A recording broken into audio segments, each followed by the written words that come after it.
I promise you, I said it. I said, no way in hell I'm losing this game. And I remember walking in that locker room for the last 7 minutes before we took the field, and that locker room was thumping. I didn't have many team meetings with our guys. I told them to be smart and safe. And when it's time to come back, it's time to come back, and let's go. Now, I'm not getting old, by the way, and I'm damn sure not getting soft, Steven. That was a ballsy question asking coach right there. I thought he was about to I know. I was come braced across you up. I there was for a ready for a second. punch.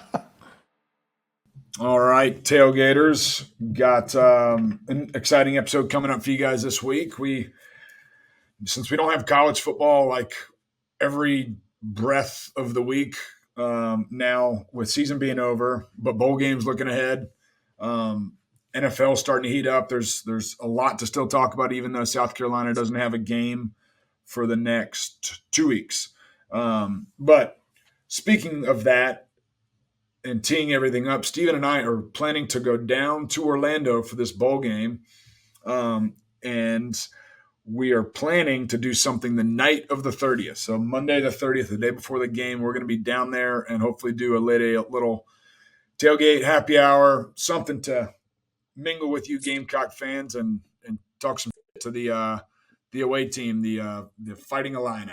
Finite line. Yeah, man, that'll be fun as hell. You're going down, I'm going up to Orlando. So yeah, it's gonna be fun as hell. And hopefully we get to get a chance to meet with all those guys, kind of similar to the tailgate we did for what was that, ODU? Yeah, that was fun. I You mean, know, people came try up, to set asked something. questions. Yeah, just try to even if set something even if up. I it's mean, not a question and answer type thing, at least it'll be cool to mingle with people and get a little content. Steven and I are still new to learning this whole podcast, social media craze world. So I'll tell you what, man, um, I'd love to get some, Illini fans over there to kind of interact with them as well. yeah, it'd be fun. I I think mean, that'd be kind of cool to hear their side of the perspective of everything. we have a little tie to the Illini. We talked about it last week a little bit with Justin Stepp and our relationship, and he's been a good buddy of mine for the last 3.5 years since I actually came to work here at Carolina. But he's salt of the earth. I root for Stepp and his family, Brooke, and their two young kids. But unfortunately, I won't be rooting for them in 2 weeks when Carolina gets on that ass. Absolutely, absolutely. Yeah, man, I'm looking forward to it. I think we talk about the transfer portal. I mean, how many guys have we gotten that are coming in that have left? I mean, obviously more than I do, but it Yeah, seems like a lot of chaos so far. yeah, it is a weird space, man. Like season ends, but season really isn't over because you have a bowl game and stuff to look forward to. I think we've had like 13 to 14 guys jump in the portal. No big time huge starters or guys that had the Well, I mean, huge what about aspirations. the guest we're going to have on, this Wednesday? A guy in his locker room or in Yep. his, specific room. He said, I love playing for you. I just want to go somewhere where I get more playing time. Yeah, So, and yeah, he's like, he's like, it's what did he say? It's like it's most fun ever yeah. playing It's the football. best season, most fun year he's ever had playing football. But unfortunately, because playing time was limited, he needs to go somewhere elsewhere. But that it is weird, like talking about the transfer portal and what it could do to your roster. Turned over one bowl game is just like sheer chaos. Like I think Right. we have two tight ends to play this bowl game with. Yeah, Sheesh. or maybe three. So you'll have Josh Simon, you'll have Brady Hunt, and then Mo Brown are the only three tight ends. And usually I think there's 7 or 8 Mo guys in that room. Maurice? Maurice, not Mauricus. Maurice Brown. Um, but no, it will be interesting. Robbie Ashford, he jumped in the portal. This I is saw his that. fourth time being in the portal in 5 years. It's like, dude, what are we doing? Like, Yeah. make up your Well, I damn mean, mind. Find somewhere you want to it's play and play. it's like the guy from Miami. He's what is this, his ninth year? Yeah, The tight end. Then you got Cam Rising, who just got allowed to play another year at Utah. I mean, I understand. I get it. Like these guys are not going to be making money in the NFL, so why not make as much money as you can playing college? So I kind of understand that. But at the same time, like I'm sure you've seen the meme of the guy with the hanger that has like the LinkedIn jersey. It's like, yeah. hey, time to put the LinkedIn jersey on, dude.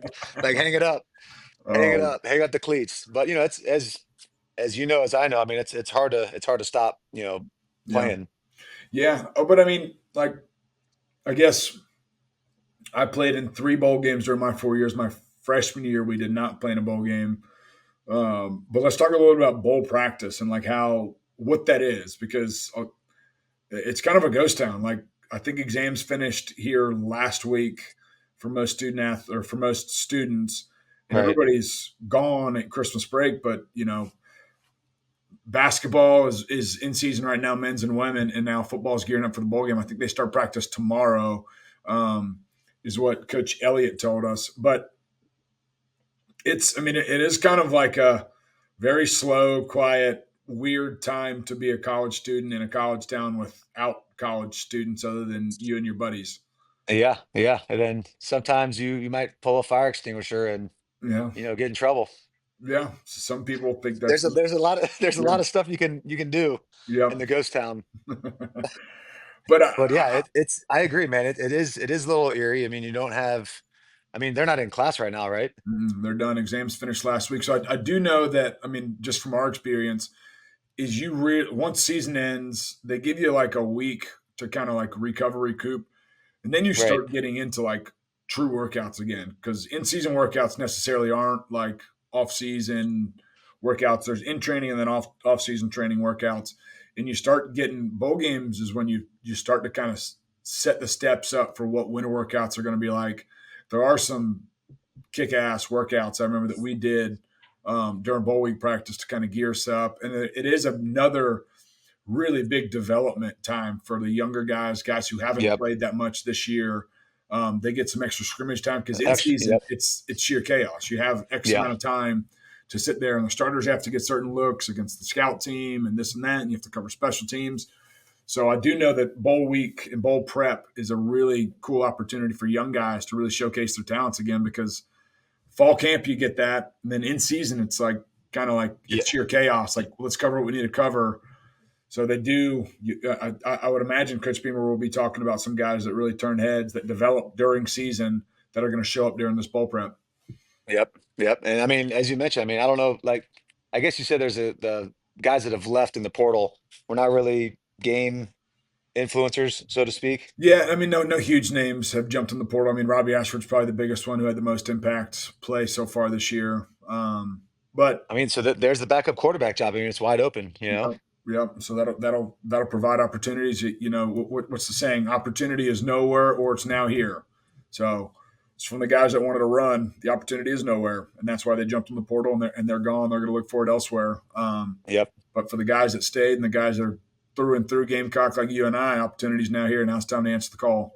Yep. No kidding, man. I'll tell you what, what's your opinion on the portal itself?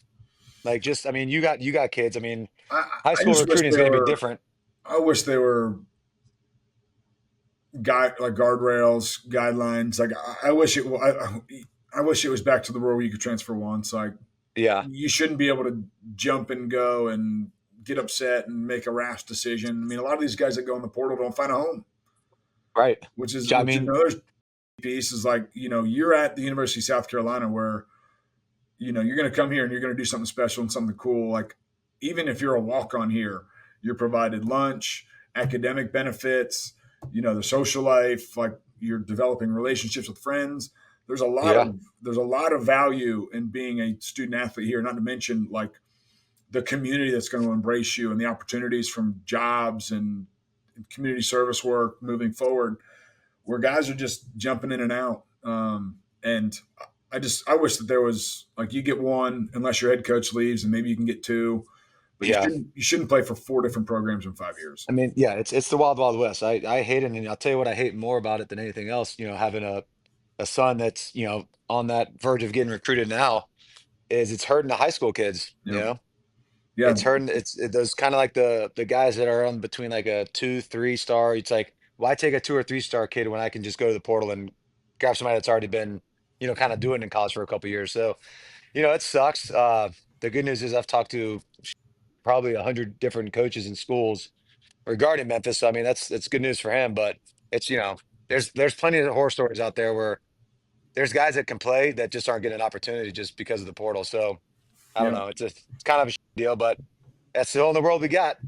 yeah. I will say like Carolina's done a good job of benefiting from the portal.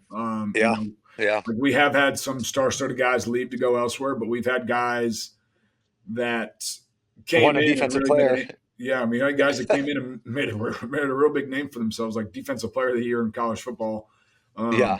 Like Spencer Rattler. I mean, Spencer Rattler had an incredible freshman year, but was sitting on the bench at Oklahoma. So, and you look at some of the guys like Demetrius Knight, and two of our 5 stars in the offensive line were portal guys that came in that were under recruited at smaller schools that came in and just opportunity was here and they took advantage. Because you can replenish a roster really fast because of the transfer portal. Yeah.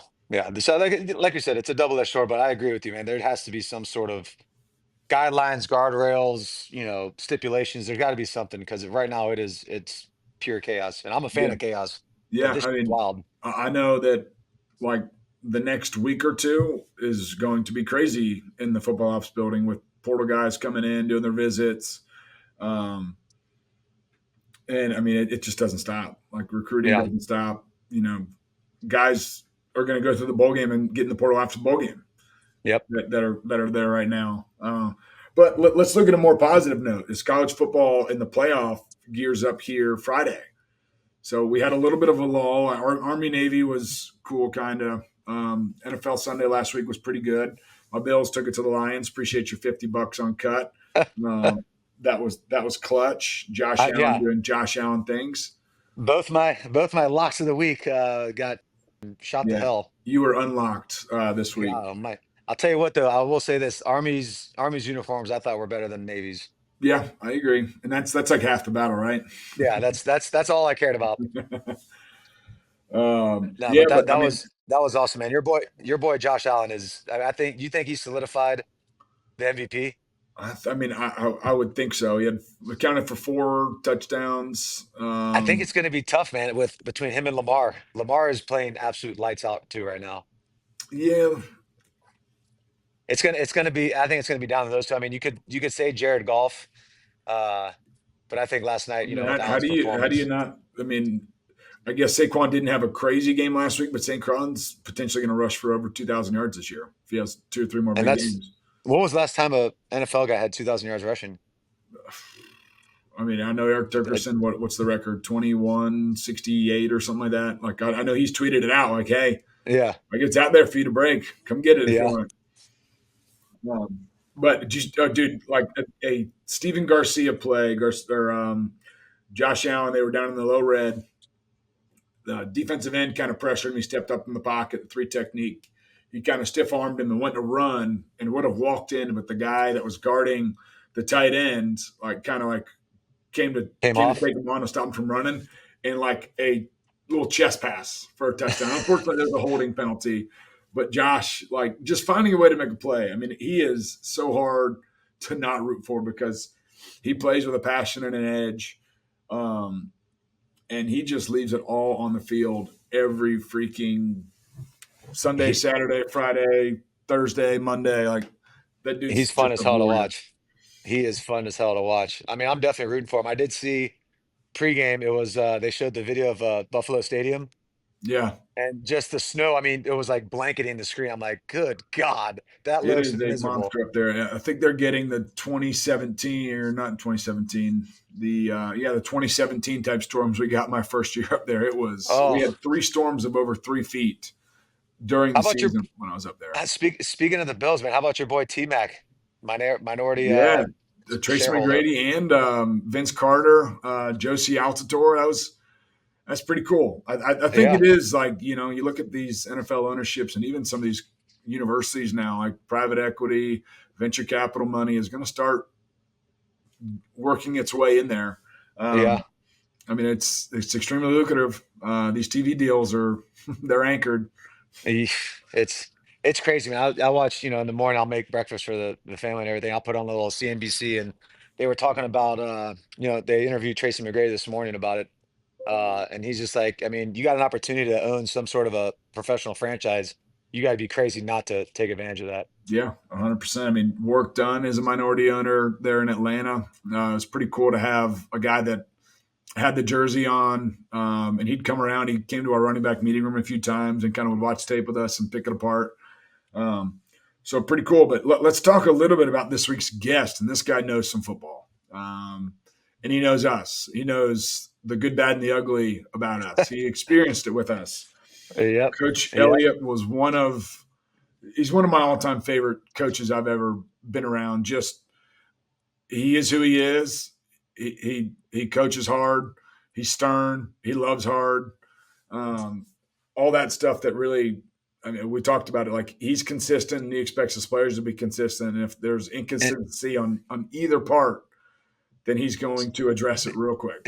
Yep, absolutely. And that's something that's somebody that you want to play hard for. It's somebody you want to run through a brick wall for. And I'll tell you, I don't know how many times he said it, and I agree 100%. Like he is genuinely who he is. Like he doesn't care if you like it or if you don't like it.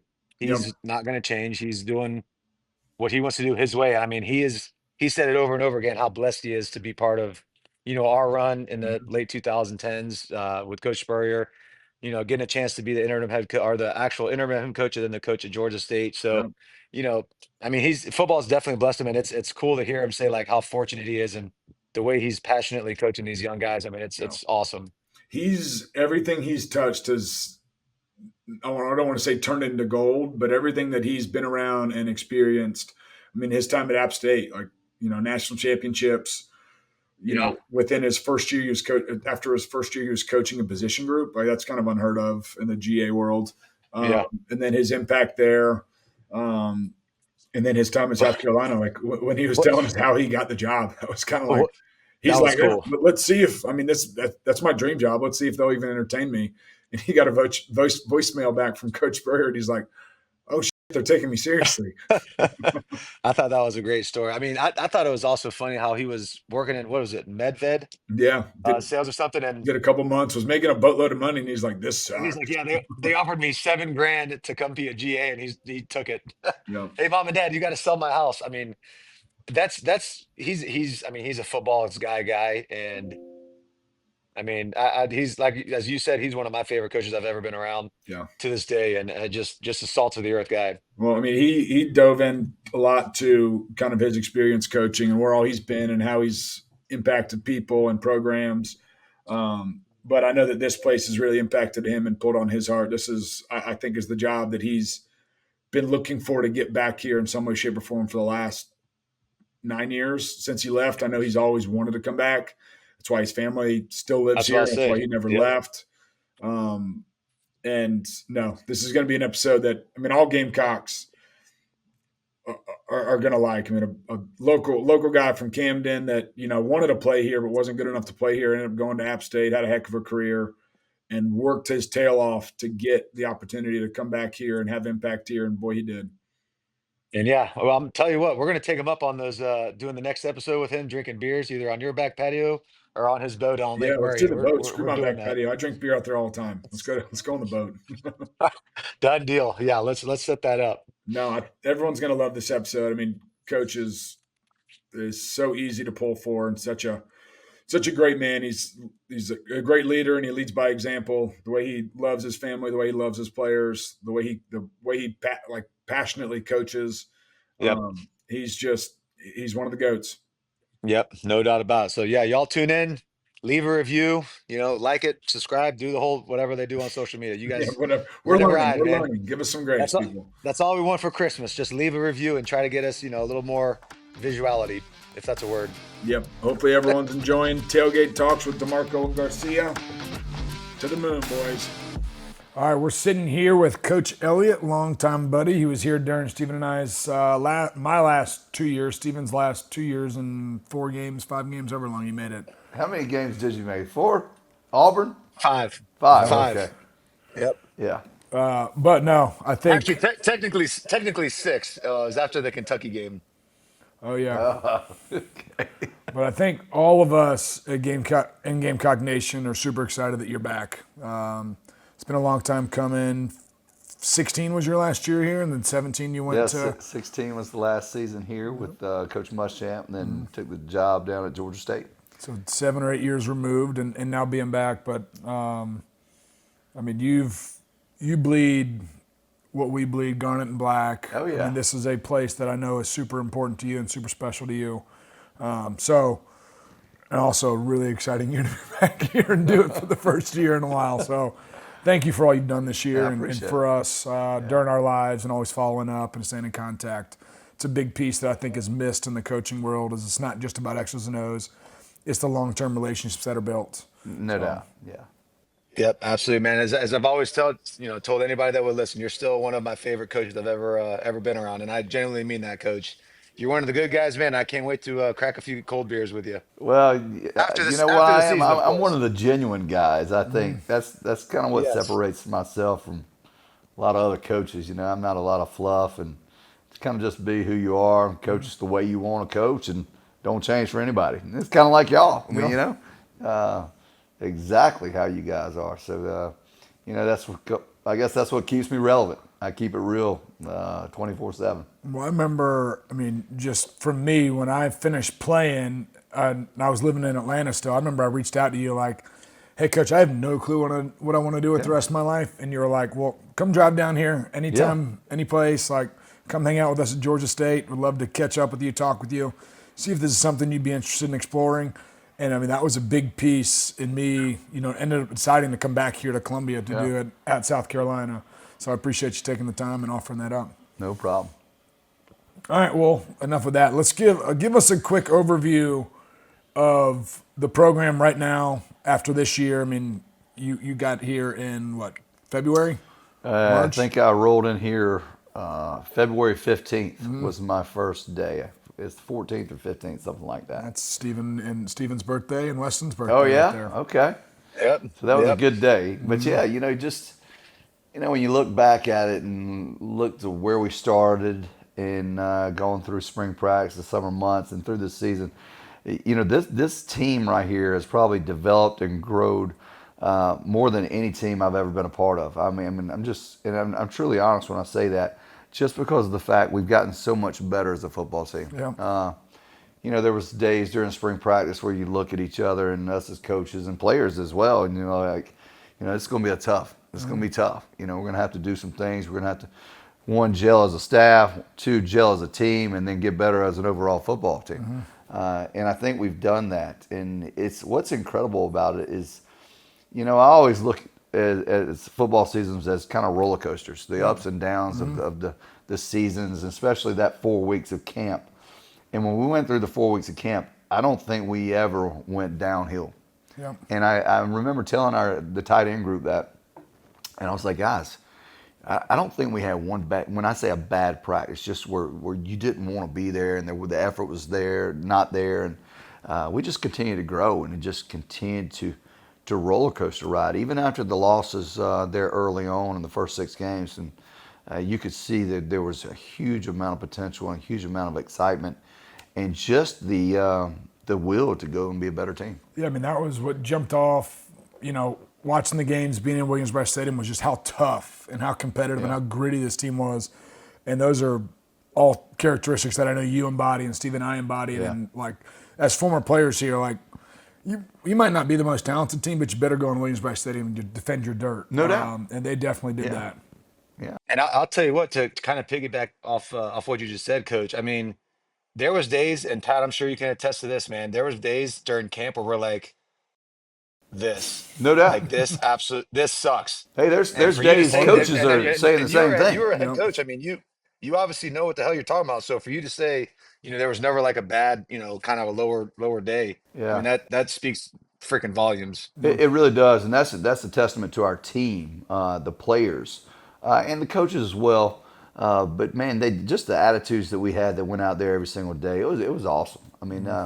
I can only name a couple of times that I walked off the practice field and thought we had taken a step back. Not many at all, and that just doesn't happen in this day and age. Somebody's always pissed off, or they got a selfish bone here or something, or their girlfriend broke up with them. I don't know.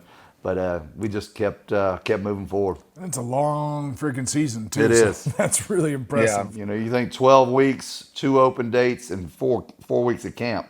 Yeah. Here we are sitting there 18 weeks into it, and they're still striving to be better. Well, your group played at an extremely high level this year. We were talking, Brett, before, but how Josh Simon, he's a leading receiver, leading catches, leading touchdowns. Yeah. From a receiving standpoint.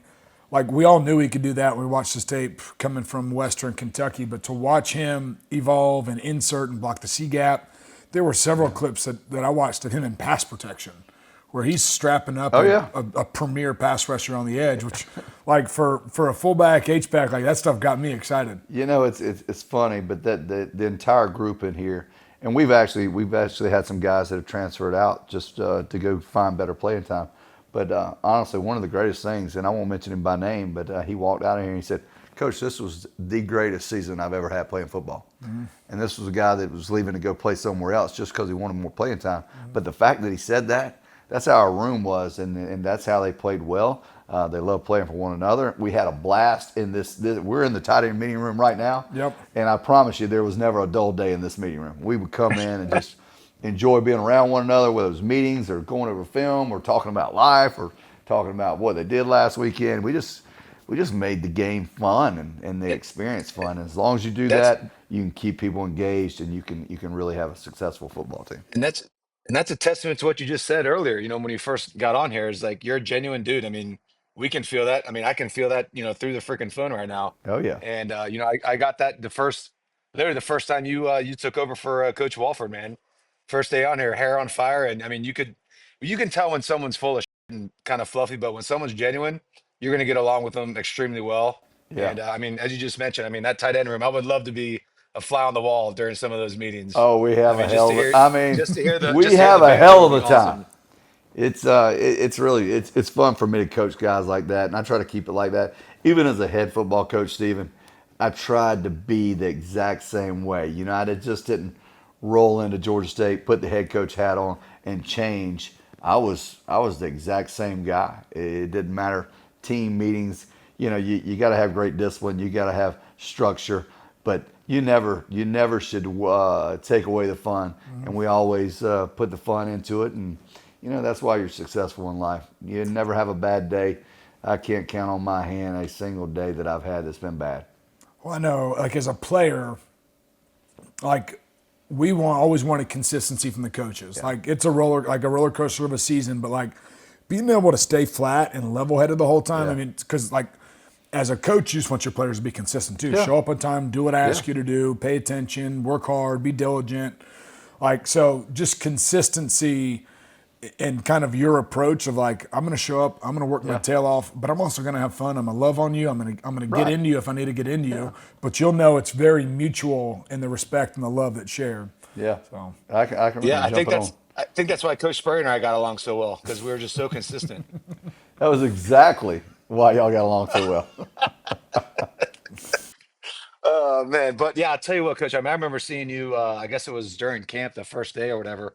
And remember, I was walking up and talking with you, and I was like, "Your tight end room, these guys are freaking huge, like physically, just absolute monsters." To the point where it's like they made Jared Cook look small. Oh yeah. I mean, Jared Cook was is that pretty just small from a tight end. He was more of a receiving tight end. that's true, but I mean, do you see the difference? Like that's the difference of the game, like the movement of the game from 2010 to 2024. You know, there's positions that certainly have grown. I mean, but not it's not a whole lot. You know, you look at Travion Robertson, who played defensive line in 2010. I mean, still looks like he's still big. I mean, nothing's changed. He's still bigger than our D line right now. And meaner. Yeah. Now our tight ends this year compared to our tight ends that year. I mean, old DeMarco, I remember when I walked in and he said, I said, "What do you play?" He said, "Fullback." I said, "Well, we don't play with a fullback anymore. You're going to move the tight end." I found a way. He definitely found a way. You know, it's changed a little bit. Of course, as the years go on, people become bigger and stronger and faster. But, it's still just about the true love of the game, you know, how it all evolves and all resurfaces and comes back around. So, at some point we'll be back to them short, little speedy receivers like Ace Sanders instead of the doggone monster receivers that we have now. And, it's just the game. I mean, I feel like you have to have guys of that size to kind of block, Dylan and Kyle and defensive ends like that. You need stature. 3 and 4 guys that size to block Dylan and Kyle. That's not real fun. I mean, I could bitch and complain and yell at those guys all I wanted out there when they missed a down block on a truck play or something like that, or a backside scoop. But I mean, I'm realistic. I'm like, yeah, it's not happening. Let's just read that guy and not block him, and make our life a lot easier. But I mean, iron sharpens iron. So like, it does. In that essence, like I think that's why Josh and Brady and Michael and Yeah. those guys that played impact snaps, because they had to block those guys every did. single day. They did. And it's the same way. I mean, from vice versa, when Kyle and Dylan and all those guys defensively having to go against these guys offensively. Yep. Because these guys offensively are talented just like any other. And for them to have to, like you said, iron sharpens iron, going up against them day in and day out. I mean, it just makes everyone better. I feel like Michael Smith, obviously was a freshman, came in, played a bunch this year. I noticed you guys got like third and manageable, third and medium sometimes. You guys were in 12 personnel. He was lined up in the slot. Like, talk about his versatility and kind of what you see in him and stuff moving forward. Yeah, a lot of this year we were in a lot of 12 personnel, and that's because of guys like Michael Smith. But he came in, and the first thing that I didn't know him, to be honest with you, prior to enrolling in June or whenever it was, and the first thing I noticed was, wow, this guy's smart. Yeah. Had nothing to do with athleticism. He's smart. He can understand the positions. When you play in 12 personnel, typically that what we call our F positions, another wide receiver. So you have to learn different route concepts, different motions than the traditional wide position there at the tight end. So, those were the things that really impressed me. And then when you saw his athleticism, his size, his strength, you knew he was going to have a big impact this year. And when you have that type of athlete, you better find a way to get him on the field. No doubt. Yeah. It's like me and Steven. You couldn't keep us off the field. Couldn't keep you off the field. The only person, you the only person could. to keep him off the You field is definitely Coach Spurrier. Or the little 12-ounce curls that he likes to do. That's why his biceps are so ginormous. All right, well, tell us about like kind of your coaching story and getting started. I know you played at App State, and kind of tell us kind of all the way through. Oh, wow. Let's see. Started my coaching career in 1997. Believe it or not, I was always going to be a coach. That's all I ever wanted to do, and it was truly the only thing I was going to do, and still to this day. But there was not a coaching position at the time when I came out. I graduated in 96, and so I took an industrial sales job because I thought I was going to stay on as a restricted earnings job at App. Took this sales job with an industrial sales company, had a great life. I actually came back, bought a house, courtesy car. I was living a dream. Yep. But it was the worst job I ever had. And I actually got hired back to Appalachian State, I think about 3 days before the camp started in 1997. Yep. Jerry Moore was the head coach, and I played for him, of course. He calls me back and says, hey, we want you to come back. We want you to come be a defensive assistant, restricted earnings coach. I said, great. And I said, when do you want me to start? And he said, in 3 days. We start camp in 3 days. I said, great. I said, well, I've got a house to sell. I've got to do this, do that, and I've got to resign. And I said, is this a paying job? He said, oh, yeah, we're going to pay you $7,000 a year. I said, I'll take it. Yep. And I called my parents up. I told them I was going back to Boone, North Carolina to coach as a restricted earning coach. My mom, I think she started crying. My dad was like, you're an idiot. And I said, well, I don't know. I've got this house. Can you rent it and sell it? They sold it. I went back to Boone. Fortunate enough, I got moved to offense 2 years later with the O-line coach that's now at Georgia, Stacy Searles, moving to offense. Yeah. And I remember my head coach telling me, he said, you learn the offensive line, you can coach anything. And so I learned under Stacy Searles as the tight end coach. And then I ended up coaching the offensive line starting in 2001. And I guess 13 years at Appalachian State, 3 national championships. Didn't think I would ever leave. Just had an unbelievable stop up there, my alma mater. And the only place I would have ever left for, to be truly honest, would have been the University of South Carolina. So when my brother actually called me and said there was an offensive line job at South Carolina, why don't you apply for it? I said, you don't really apply for it. He said, well, I don't know what you do. And I said, well, typically they just hire the people you know. So I said, what the hell, I'll send a resume. I sent a resume to Steve Spurrier. Yep. I really had there was no contacts or anything like that. I knew G.A. Mangus a little bit, but sent a resume. And then next thing I know, I'm sitting in my living room and Steve Spurrier picks up the phone and calls me and Says, hey, I'm Steve Spurrier. At the time, I think I had a 1 and a 2-year-old. They're screaming, of course. It's all chaos. And Coach Spurrier's on the line. I'm trying to shut them up. And he said, how soon can you be in Columbia to interview? I said, hell, it takes 3 hours to get there, but I think I'll be there in an hour. Came down, interviewed. Next thing I know, I'm sitting in church right after their bowl game, right after y'all playing and play UConn, and y'all were getting the hell beat out of you, unfortunately. And I watched that game, and this story is true. In the third quarter, I think y'all had given up like 5 or 6 sacks, and I just said, after a few cold beer, I picked up the phone and texted him. I said, man, I said, hire me. I can help your football team. Went to church next day and came out, and I had missed, I think, like 6 or 7 calls from Steve Spurrier. I said, well, I don't think he's calling to tell me I didn't get the job. So next thing I know, I'm with the Gamecocks. All right, good things happen when you drink cold beers. And sometimes. But as y'all both know, that experience from 2010 to, that whole era of Steve Spurrier was the single greatest time of my coaching career. And my App State days were unbelievable. But, I don't think anybody really understands when you're from South Carolina and you're coaching at the University of South Carolina and you grew up a Gamecock fan like I have, then it's really special. And when I came down here, I promise you, those were just unbelievable years. I'd wake up every day and be like, I'm going to work with Steve Spurrier at the University of South Carolina, coaching for my Gamecocks, And so that was awesome. Had a chance to leave there. Yep. We did a lot of great things. Heck yeah. When I say a lot of great things, and I'm going to put this in perspective, and I'm certainly not blowing my own horn, but we were sitting there talking the other day, and we have a chance this season to win 10 games. Yep. And I looked at someone, I said, they won 10 in 1984. We won 11 in 2011, 11 and 12, 11 and 13. Here we have a chance to win 10 games. I said, God.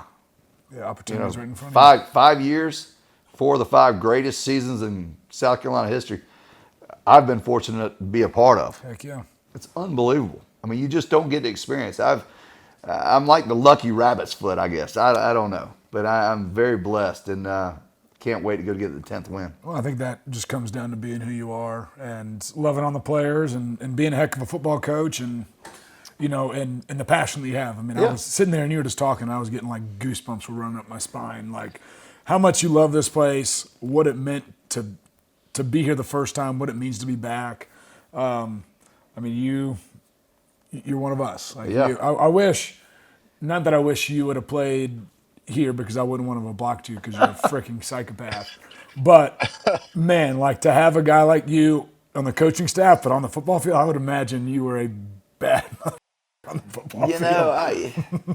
I don't know. I had a really good high school career. I was an average college football player, I guess. Last couple of years in college, I went from linebacker to defensive end. I don't think anybody understands that I could have played defensive end in college, but hey, leverage. But I did, and just like everybody or a lot of people that grow up in South Carolina, I wanted to play here. But I'm very fortunate that I didn't get a chance to play here. I got a chance to go to Appalachian State and really kind of venture out from the state of South Carolina, and I knew no one at Appalachian State, and I got some of the greatest friends up there, and it's remarkable. So I won a state championship coming out of high school. We go to Boone my first year, and I didn't redshirt my first year. Win the Southern Conference there, and then we finish up my senior year, undefeated at App State. Yep. In the regular season, we were 11-0, number 1 ranked team in the country. So yeah, this game's been just unbelievable for me. It's taken me a lot of different places to take me from Boone to Columbia, South Carolina, to Atlanta, Georgia, and then all the various places that we've been. Just go to games and bowl games. I owe a lot to the game of football. I wish somehow I could I don't know who I would have to go repay for what all I've been through. Well, you're doing it by the impact that you give on the players that you have. And you're passing it forward, and they're leaving this place, wherever you've coached. I feel like everybody that you've come in contact with, you've impacted, and you've left a longing impression on them. And, it's a big piece. I know you did with Stephen and I. Well, it's crazy because I can think back to both you guys my first year in 10. It's amazing to think. back then, Coach Spurrier didn't understand really well. I won't say he didn't understand, but hey, I was like, hey, we're going to zone read and, arc the tight end. Yep, And flip it. I can remember you doing that, Stephen, against, who was it? Alabama. Just awesome. And then you playing tight end. We're motioning you from a fullback to a tight end, getting in 12 personnel and running truck off the front side. And just an awesome experience. I just wish everybody could have the opportunity to go and experience a game, any game, and have the teammates and the guys like y'all that I've been around to make this game so special. Football's awesome. Football is awesome. It's changed all of our lives. It's the ultimate team sport. It is what it is. Coach, man, I got a question. What was the team offensive meeting like with Coach Spurrier, you, Junior, Coach Mangus, Jeep Hunter? I would have loved to have been a fly on that wall when I was kind of getting in trouble off the field and some other stuff. I would just love to hear some of those stories. Oh man, yeah, that's probably for the dark web. It's probably for the back patio with some cold beers. This is probably for the back patio. Cold beers. But you know what? We really, what what was so great about, and what's great about every good staff, is that we enjoy being around one another. Mm-hmm. So when we got to meetings, it wasn't like we were all sitting in there working and there's a lot of bickering and stuff like that. We watched a little tape, we'd have some fun, we'd tell jokes, and some nights we would have Subway and some cold beers, watching some Skelly that I really didn't give a crap about watching. Now you do. Now I do a little bit. But it was just one of those things that you were at home, and it didn't matter what time or whether it was a team meeting or staff meeting or individual meeting. It was just you're so comfortable with one another, man. It was just like hanging out at the club with the guys. I feel like a lot of listeners probably don't understand, but a coach's life in season, you guys, you get here at like 5 because you work out, but you start working at 6:30 and you don't stop until 10, 11. The football's different. It really is, and especially with Coach Spurrier, we had a system. I would come in, I would say, hey, these are the runs that I like. He would look through the runs. He'd throw out if I brought him 10 of them, he'd throw out about 8 of them, and we'd run 2 or 3 of them. But it was a very good system, and we all understood what it took to win. So it wasn't like we had to go reinvent the wheel. And that's what made it really good, because you could enjoy yourself during the season. It wasn't a sit there and just grind yourself to the wall and eyes bleeding. Yeah, you didn't have to do that. And still to this day, that's what makes really good staffs and really good offenses. If you're really consistent, do the simple things great, and just throw a little bit of sugar coating over it and make it look a little bit different. You can win a lot of games by not having to beat the midnight hour. Tight zone, mid zone, wide zone. You can do them all 100 different ways. Yeah, you can. All right, well, tell us about when Coach Spurrier decided to step away. He opened up fully on our episode. We asked him about it all, and he said he lost the locker room. And he said that guys weren't listening anymore, and he felt like he was not the guy for the job, and he felt like he couldn't do the building, the team, and Gamecock Nation justice. So that's why he stepped away and left it to you to come in and pick up his mess a little bit. But, I remember watching, obviously as a former player, I was disappointed that we were not having the year we were expected to have. But I watched a team evolve when he left and you stepped up. Like, the team rallied around you. Oh, yeah. I want to say, you was it the last 5 games? 6. Last 6 games. 6. You guys ended up winning 1 or 2 of those games? We only ended up winning 1. I think we lost every game by 7 or less. Yes. If I can remember correctly. Just so many close games there at the end. And that experience, honestly, that experience, and nobody will believe me, but those last 6 games for myself may be the 6 greatest games that I've ever coached. Because there was so much, not really pressure, but there was an opportunity to go put your thumbprint on it and try to change it. So, when I was called that evening from Coach Tanner and told me that I was going to be their head coach, one, it was shocking. to know that I just walked off a practice field about 3.5 hours earlier, and here I am, the interim head coach at the University of South Carolina, which, you know, was a total shock. I mean, you just don't think that's going to happen. It's not something you prepare for. It's not something, I don't think anybody can prepare for that. I don't even know if it's ever happened like that in college football where. Just like willingly step away. Yes. Yeah. And then they say, hey, here you go, try and fix it. And I did the best I could. You know, what I wanted to do, I wanted to create a culture of toughness, and I think we were the last 6 games. Heck yeah. We created some fun because when you're an interim head coach and you got your the all-time, I mean, he was the greatest head coach in South Carolina history, step away, and you had to keep everybody involved. And so I would do a lot of different stuff that you probably wouldn't do during a normal season, and changing helmet designs, just trying to hold on to the locker room, making it fun, making it tough. But we did play better. They competed their asses off. They did. You know, I can remember, you know, losing at A&M by 7 on the last drive. I can remember losing, I hate to say it, but the fumble at Tennessee. You know, Florida was a tough loss. Playing Clemson within 4 points. And even the Citadel game, probably the Citadel game is, you know, everybody's like, I love to hear people talk about that last 6 games because they always say something Just about the that Citadel one, yeah. game. But it was really, we lost the Citadel game after we lost Florida because we were so close in, I think, 4 of those games. I mean, 7-point games. And when we lost to Florida, we just deflated. Yep. You know, there's nothing else we could do because I brought out another helmet that Florida game and everybody was fired up, and God, we were playing them so tight and it just didn't work out, and I just felt it all go, just the air come out of it. And I remember standing in the locker room before the Citadel game, and I was trying to let everyone know in that locker room that you better wake it up because this is fixing to happen to you. And as much as I could see it coming, wanted to shake them. I couldn't express it to them enough. And attribute to those guys down there. They played a great game, and you know, unfortunately, we came on the other end. But those 6 games for me taught me a lot. It taught me, one, how to create and change a culture in a quick amount of time, to handle some uncertainty, because you know, here we are, all of us as coaches, we're coaching games that we knew we probably weren't going to be back. Yep. So how do you go and throw everything into it when you're not looking for another job and trying to support your family? You had to handle that. You had to handle kids. You had to handle coaches. There was a lot of things that taught me just about life.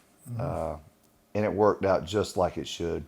You know, they moved on to Coach Muschamp. I stayed another year, got an opportunity to be a head coach, and here I am back. I was going to say, everything happens for a reason. Oh, yeah. I remember Stephen and I texted when they were going through the process of trying to find the head coach, and we were texting back and forth like, man, I really hope Coach Elliott, the way the guys rallied around the last 6 games, I know it wasn't pretty and it wasn't perfect, but he can motivate this team and get them to the point where we want to get to long term. But in God's plan, like, it wasn't the time for you to be the head coach here. It was time for you to go step away, go to Georgia State. New experiences there. I mean, your first year there, brand new stadium, like, you're evolving the program, growing the program. The program had been there for, what, 8 years before you got there? Yeah, I mean, something like 8 years, maybe 9, Stephen. You should have been with me in Atlanta, Stephen. You would have fit in just quite nicely down there. Hey, I'm only one phone call away, Coach. You could have run down there again, let me know. Taught us how to spin it a little bit. But yeah, you moved from South Carolina and you take that year with Will Muschamp, which I was, you know, so grateful for, to be around and learned a lot from him as well. And then go to Georgia State. And Georgia State was, when I say a struggling football program, a program that could barely get off the floor, so to speak. I mean, from a facility standpoint, yes, they had just bought Turner Field and changed that into a football facility, but you know, it never had a winning season and never won a bowl game, and it was only 8 years, so we understood that. But they were on their 3rd coach, and I was their 3rd coach. So we went in and did it exactly how I've done everything in my life. A lot of fun, a lot of hard work, a lot of effort, a lot of enthusiasm, and a lot of love, and come out and we won a bowl game against Steve Spurrier Jr. in Western Kentucky, and Clayton White, believe it or not, he was the defensive coordinator. Clayton White in our first, I think it was in Orlando at the Cure Bowl. Yeah. Coach Spurrier was the honorary team captain for that bowl game. Believe that. That's And nuts. you know what? When I said when I saw that we were playing Western Kentucky, Steve Spurrier Jr. was the wide receiver coach there, and that Steve Spurrier was the honorary captain, Coach Steve Spurrier, I said, "There's no way in hell I'm losing this game." Yep. And I promise you, I said it. I said, "No way in hell I'm losing this game." And I remember walking in that locker room for the last however many minutes it was, 7 minutes before we took the field. And I'm so much different than all head coaches in that last 7 minutes before you take the field, because I'm ready to go. And that locker room is thumping. I mean, these guys, when they walk out of the locker room, they're going to play. And I can't remember what rap song they were playing in that thing, but we were getting after it. And I walked out the door and I said, I don't have to worry about a thing. We're going to win this one. And we did. Yeah, well, you brought the energy. I mean, even during our time, and I feel like going forward, I know you're getting a little older, so I feel like you might be like getting a little soft on us. But what's up? Like, are you still doing the headbutt, push, shove, trying to kill everybody before the game? Or you trying to take it easy on your players? That's what's so hard about it here is, when you coach the tight ends, we don't actually go over and have our own groups any longer. So they come out, they catch a few passes from the quarterback, then they go to, more routes. Yep. And then they go to 7-on-7, and then they go to the team. So I don't get the chance to really go. But Coach Beamer and Coach Loggins, they kind of let me kind of mingle around so I could yell and rough it up with the lineman a little bit. Rough it up with the lineman a little bit. But if I did have that opportunity in that first 2 or 3 minutes, there'd be some skulls. Probably getting. I'm not getting old, man, by the way, and I'm damn sure not getting soft, Steven. So, that was a ballsy question asking Coach right there. I thought he was about to. I know. I was braced up. I was ready for a punch. Oh man, Coach, tell us a little bit about when you're coaching during the COVID year. Oh gosh, yeah. That whole disaster of a. Yeah, I mean, this was your fourth year there. Was during COVID, but yeah, 17, 18, fourth year. So we had just come off another bowl win. No, we come off. No, in 19 we didn't. Our quarterback tore his ACL. We beat Tennessee that year, and we had the best team we've ever had in 19. So when coming back in 20, we were coming back with a new quarterback, and are still a very solid football team. The only way I know how to play football, guys, is tackle, block, and I mean, it was the way. Yeah, it was fundamentals, and the whole. I mean, every message was, you can't do that, you can't do this, you can't do that, you can't do that, you can't be in a meeting next to 6 foot. I want you guys all to know that COVID really didn't have an effect on Georgia State and myself, other than the fact that we had to take a test every Friday, and we did have a game canceled because of some false testing, but we practiced and met, and I told them, I said, listen, man. I said, if you turn off everything outside this doggone facility right here and you don't look at it, COVID doesn't exist. Yep. And I know a lot of people probably give me grief for saying that, but that's exactly how we went about it. And we just went out there and we did the things that we knew how to do.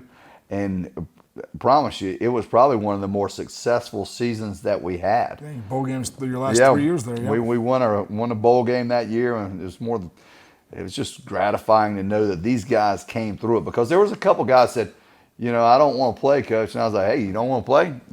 Go find somewhere else to play then. But we're playing football. Yep. As long as everyone says it's go, we're going to go play. But it was hard. It was hard. You stick the little thing up your nose every week, and you're trying to wonder if you're going to have a set of linebackers to play or some D linemen or something like that. And but we managed it and came out on top. What was really remarkable was the time leading up to it. That spring when we're sitting here, we're having Zoom staff meetings, and how do you build a team during that? Like, keep the team together. I didn't have many team meetings with our guys. I told them to be smart and safe, and when it's time to come back, it's time to come back, and let's go. But when we do come back, don't come back with the what ifs and if this happens or this happens. It's time to go. Hair on fire, man. And we came back and we were good. I mean, we were really good. How many vehicles did you go through when you were working at Georgia State? Because you were back here multiple times. Yes. I know you were burning up I-20, supporting your family and Yeah. being back and trying to be present, being the dad that you still are. But I remember Yeah, I burned up some mileage. new tire. I mean, you had to roll through tires about every couple of months. I got to know a few highway patrolmen, Stephen. I mean, honestly, I did. I mean, I got to know them, and they were the same ones. I think I got pulled over, several times, and every time we're like, "Hey, just trying to get back to my family, man. I got a cheerleading event or competition tonight at 7:45 at Irmo High School. I got to roll, man." Or I'm going to my middle school son, the middle school game for Max, or something else. But I would drive back, and that was what was really hard because my family had to sacrifice. Of course, I had to sacrifice, but it was incredible. And everybody knows this feeling. You know how when you walk in that door and you got small children, and they all come run to the door and jump in your arms, and the same thing with your family, the whole family and your dogs and all. Every time I walked in that door, even though they were old, they were coming running to the door. Yeah. It was awesome. And you got that just because of the separation and the time. But I tried to get back as much as I could. Sometimes I'd come back twice a week. In the springtime, I made it really nice where I would drive in Monday mornings and I would leave on Thursdays. We didn't practice on the weekends. My team loved that. I would say, "Hey guys, we're going to practice Monday, Tuesday, and Thursday. I'm out on Thursday night, so y'all got whatever you want to do. I'll see you Monday." Duty calls, man. You had to be present for summer and the kids, and I know they love you for it. Well, I had an obligation to make our football program the very best it could, but ultimately, that was not my family was not going to take a back seat to that. No. And I knew I could build a football program by doing what I was doing. I didn't shortchange those guys. They didn't work any less harder. We didn't practice any less. We didn't meet any less. And it all worked out for the best. Well, you went to 5 bowl games in 7 years during your time at Georgia We went to State. 5 bowl games in 7 years. Had a remarkable win against Tennessee, and should have beat Auburn. Yeah, well, I I think is that the picture where you're trying to eat the ref's face? Yes. Do you really want to? So I had COVID that game. What's COVID? I did. I mean, I honestly, I had COVID that game. I feel so bad. It was Friday night. I come home after the team meeting, and I think I tried to eat at the team meeting. I was like, I can't taste anything or smell anything. Yep. And I was like, and I remember Summer was going, "What are you going to do?" And I said, "What do you think I'm going to do? We're going to play Auburn." Yep. I was like, I'll test on Monday if I need to. yeah, I was like, hey, good times. you might catch some hell for that from some of the listeners. Yeah, that's foolish, guys. That's foolish. Right, I never took a test, so I didn't know. Oh, yeah, it's not documented. Yeah, it's not documented. Well, so you're back here now. Yeah. You get to experience Maddie's senior year at AC Flora. Yeah. Max is a sophomore. Junior. Max is a junior now. Yeah. So, you're back under your own roof. Yeah. You're able to, be present all the time for your kids. How is it to be back? Hey, listen, it is it's unbelievable. And I said it, I think, in the press conference coming back.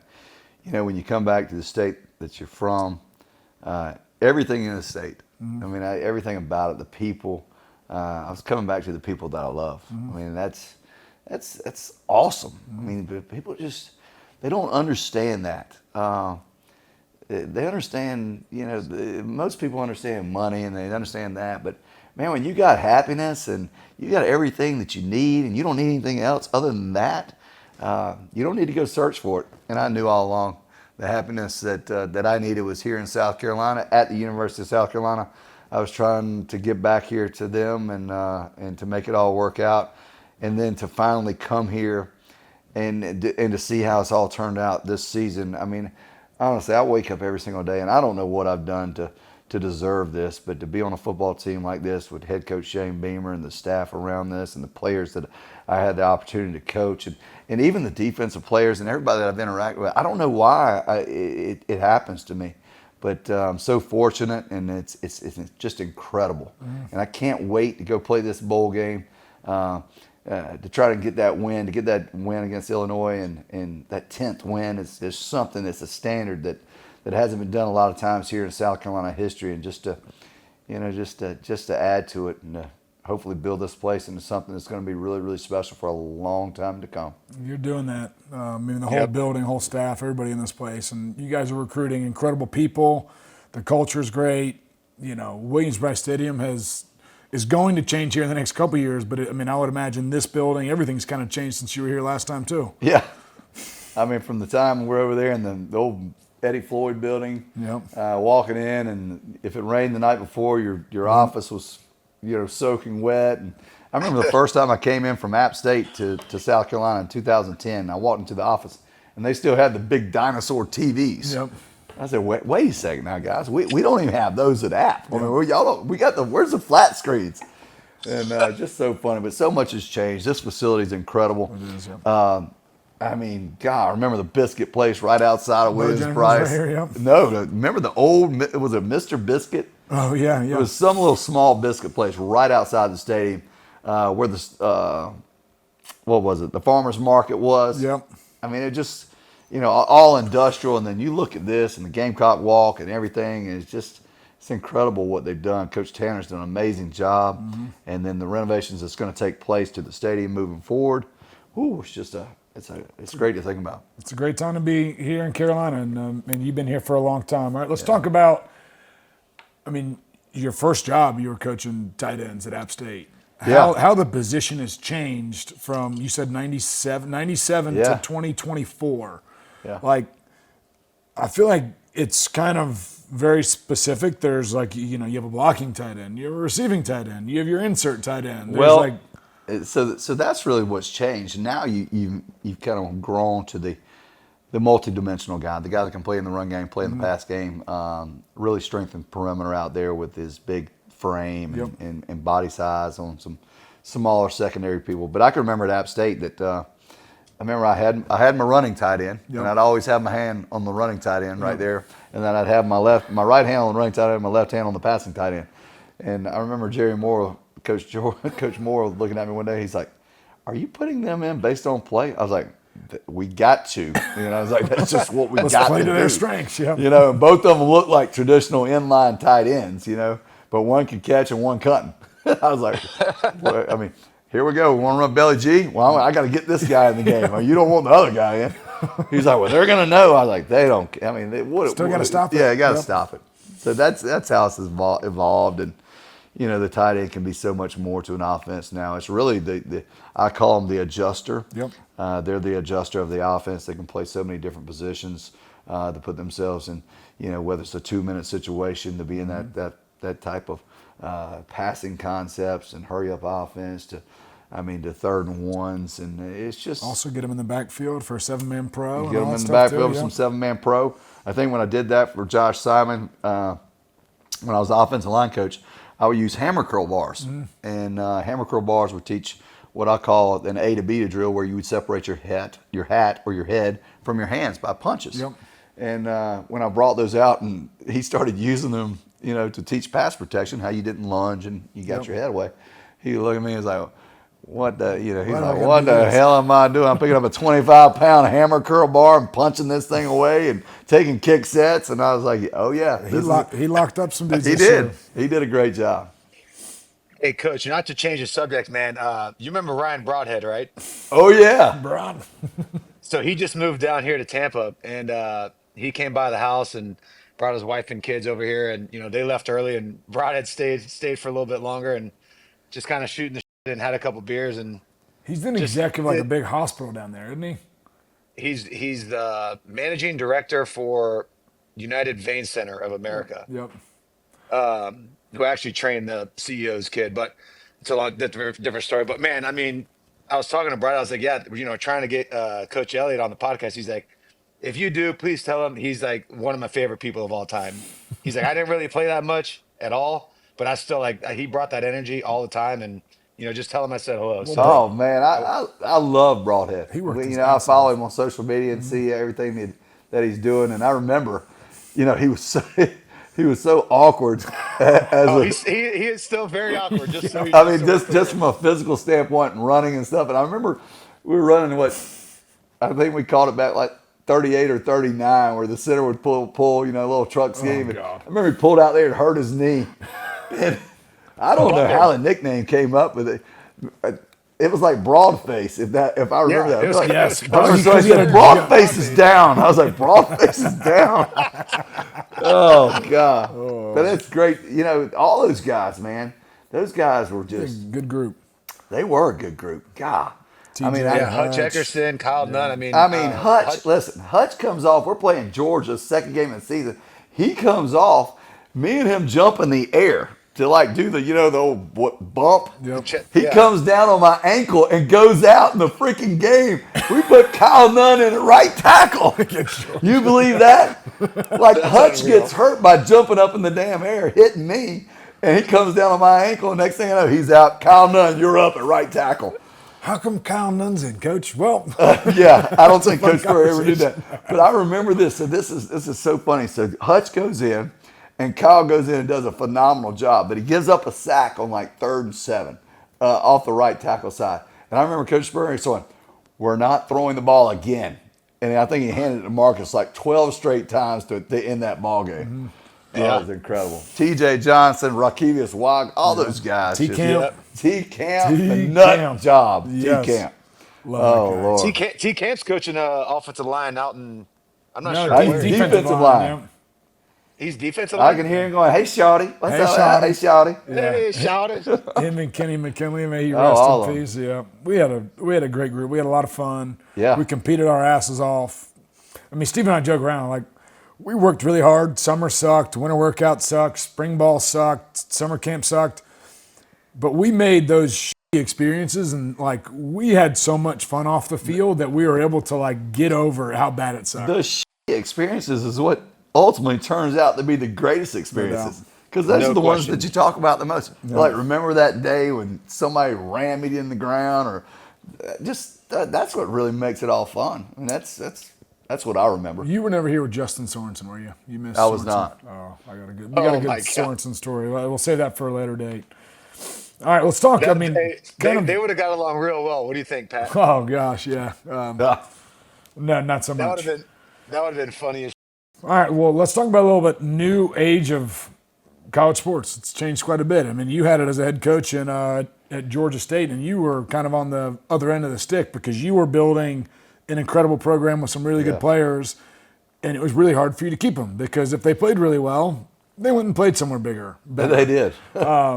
So now you're on that side of. Now you're on the other side of it, where I mean, especially with Lenore's having the year he's having. Yeah. Like I would imagine the influx of the transfer portal and opportunities of guys wanting to come here and play is going to be of the utmost. But the early signing period, Yeah. like I mean, guys just signed last week, Yes. and like not all college coaches right now are going to be in place in January, February. It's true. Like it's weird. Well, there's 2 signing dates. You can sign early and you can sign late. Yeah, but everybody signs early now. Well, not if you were committed to the school that got their coach fired. You didn't sign. That's true. And then you're kind of left out, which is hard. But that's it's hard to maneuver. It's hard to navigate. I mean, even from an AD standpoint, even if you're going to make a change as a head coach, when do you do it? Yeah. I mean, you can't wait until. I mean, honestly, do you wait until after the season to do it? You can't because Saturday's the 4th. You got to have somebody in there. So yeah, it's weird. Ever changing. The NIL, the transfer portal.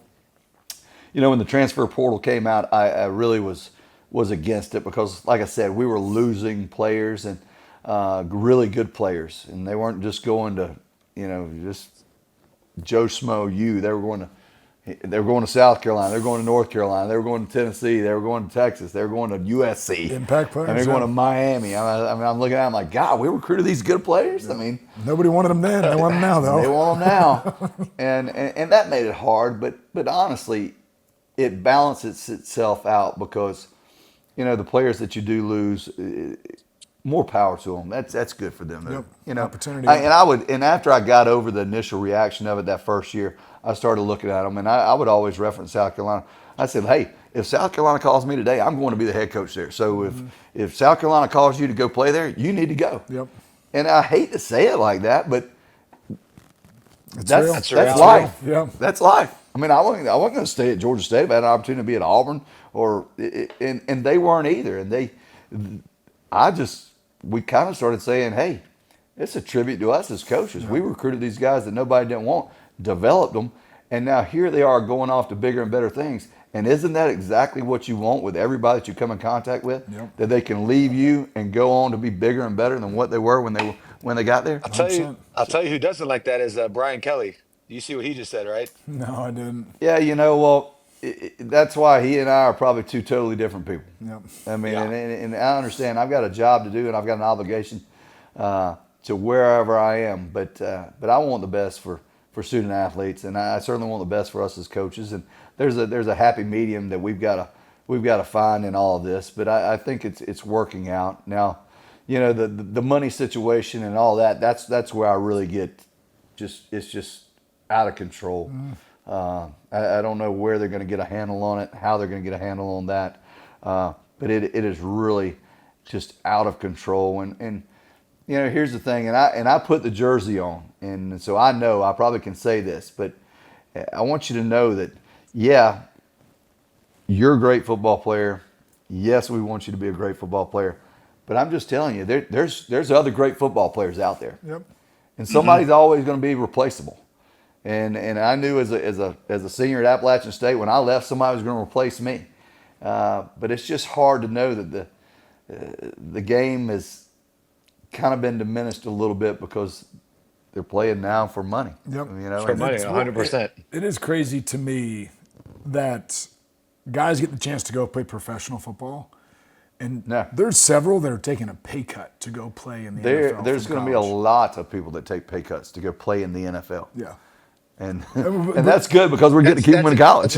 But what's crazy is like we talked to Kyle Kennard and TJ Sanders, and I think it goes into like the culture that you and Coach Beamer are building here. Is like those guys, like I don't know what their financial situation is from an NIL standpoint, but they said several times in our interview with them was like, I'm looking for like NIL's cool and it's awesome. It's provided me an awesome opportunity to support my family.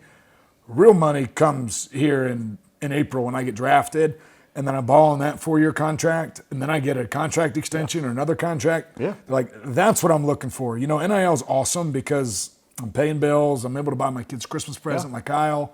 But I think it's a big tribute to the culture you guys are building here. And it's not like, obviously there is some money-hungry piece to it. Right, yeah. But I feel like it's being done the right way here.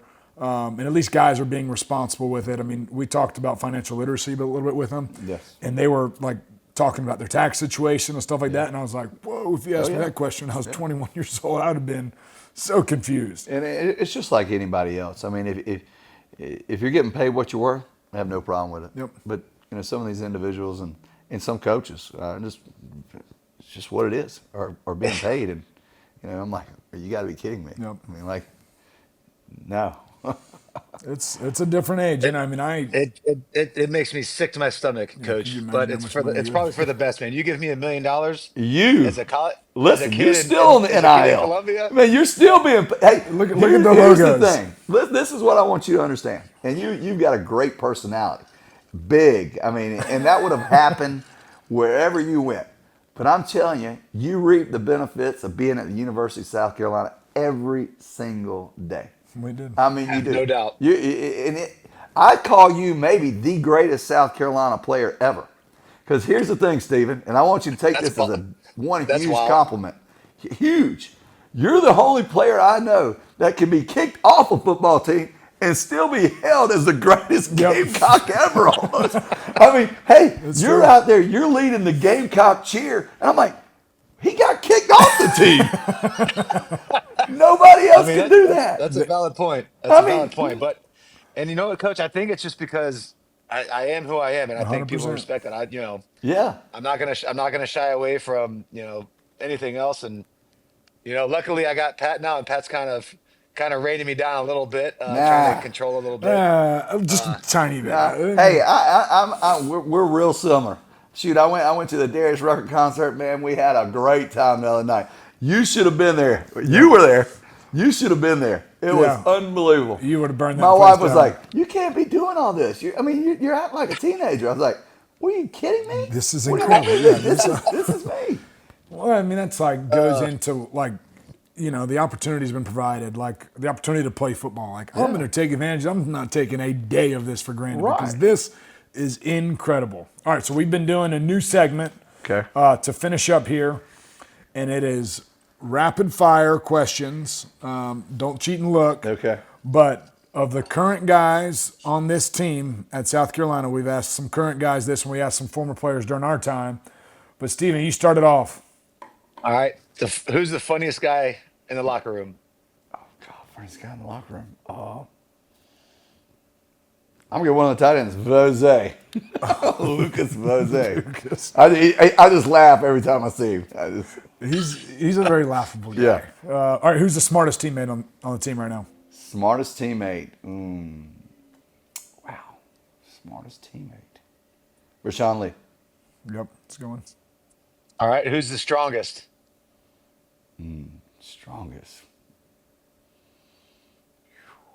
You can go pound for pound or just a big old house mover. Let's go Torricelli Simpkins. Okay, he did move mountains. Oh, yeah. Sure. All right, who's the slowest teammate on the team? I mean, Steven and I would have been up there during our time. Ryan Brubaker or Chase Swaggart? I've seen both That was those guys quick. run. That was the quickest answer you've had. we need to have them race on camera. All right. Who's the sleepiest? Who's the what? Like the sleepiest? Like who's falling asleep in meetings constantly and Oh, being told to like stand up and pay attention? God, I don't know if I want to throw that one out there. Some of the well, we did this with TJ and Kyle both said it was Dylan Stewart. Dylan Stewart. It I actually call him Sleepy. All right, who's the this is a tough one because you're not a current player, but who have you learned the most from? Like, you can date this back all the way through, but who have you learned the most from as a coach during your coaching career?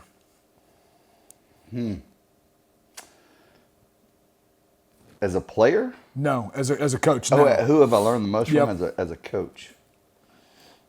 Oh, it's got to be Jerry Moore. I mean, because I spent, all my years as a player there, and then I spent another 13 years with him as an assistant coach. I mean, It's a lot of wisdom. yeah. I mean, everything you can imagine. And what's remarkable about that, Jerry Moore is in the College Football Hall of Fame as a coach. Steve Spurrier is in the College Football Hall of Fame. So just both those guys, wow. Pretty good grooming. Yes, it is. Yeah. No kidding.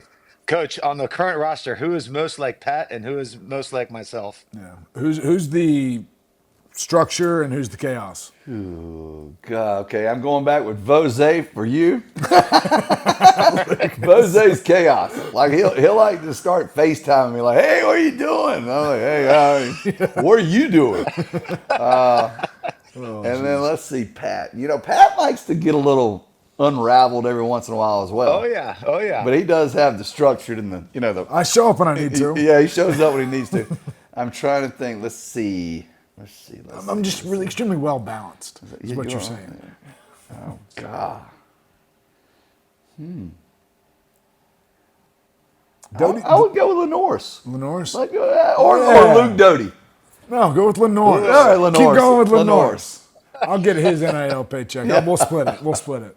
No, but dude, thank you for doing this. Yeah, man. This was a lot of fun. Incredible. We love you. And next time we're doing it on my back patio, and we're gonna have some cold beers. Or do it. Let's do it on my boat.